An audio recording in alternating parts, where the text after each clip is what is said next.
Assalamualaikum warahmatullahi wabarakatuh. Perkenalkan, nama saya Muhammad Ajar Albani dengan NPM 235001099.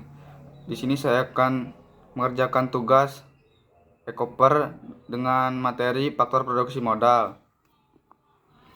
Faktor produksi pertanian. Faktor produksi pertanian terbagi menjadi tiga, yaitu faktor produksi lahan, faktor produksi modal, dan faktor produksi tenaga kerja. Terus ada definisi modal. Dalam ilmu ekonomi banyak didefinisikan tentang modal. Menurut Van Bomber, artinya modal atau kapital adalah segala jenis barang yang dihasilkan dan dimiliki masyarakat disebut dengan kekayaan masyarakat. Sebagai kekayaan itu digunakan untuk memenuhi kebutuhan konsumsi dan sebagai lagi digunakan untuk memproduksi barang dan barang-barang baru. Terus selanjutnya ada modal. Modal terbagi menjadi dua, yaitu modal tetap dan modal bergerak. Modal tetap contohnya seperti mesin, pabrik, gudang, dan lain-lain. Dan sedangkan modal bergerak contohnya seperti bahan mentah, pupuk, bahan bakar, dan lain-lain. Dan keduanya berhubungan erat dengan uang.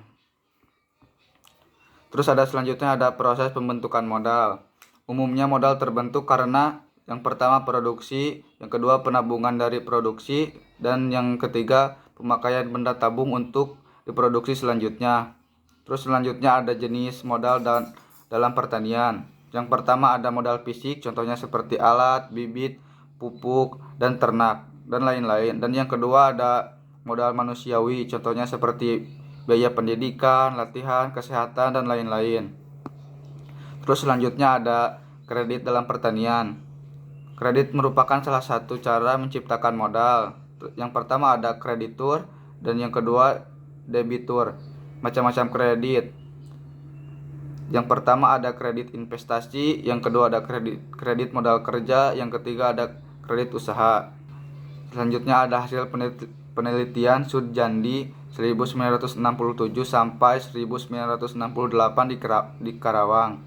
Yang pertama, pemberian kredit usaha tani dengan kegiatan bunga yang ringan perlu untuk memungkinkan petani melakukan inovasi-inovasi dalam usaha taninya. Terus yang kedua ada kredit itu harus bersifat kredit dinamis, yaitu contohnya seperti mendorong petani untuk menggunakan secara produktif dengan bimbingan dan pengawasan yang teliti. Terus yang ketiga ada kredit yang diberikan selain bantuan modal, juga merupakan perangsang untuk menerima petunjuk-petunjuk dan bersedia berpartisipasi dalam program peningkatan produksi. Terus yang keempat ada kredit pertanian yang diberikan kepada petani, tidak perlu hanya terbatas pada kredit usaha tani yang langsung diberikan bagi produksi pertanian, tetapi harus pula mencakup kredit-kredit untuk kebutuhan rumah tangga, contohnya seperti kredit konsumsi. Dan selanjutnya ada modal dan biaya produksi. Yang pertama ada modal tetap. Modal tetap diterjemahkan menjadi biaya produksi melalui depreciation cost dan bunga modal. Dan yang kedua ada modal bergerak. Modal bergerak contohnya seperti langsung diterjemahkan sebagai biaya produksi. Dan yang ketiga ada semakin banyak modal yang makin intensif. Mungkin sekian dari saya, mohon maaf bila ada kesalahan dan kata yang kurang tepat. Assalamualaikum warahmatullahi wabarakatuh.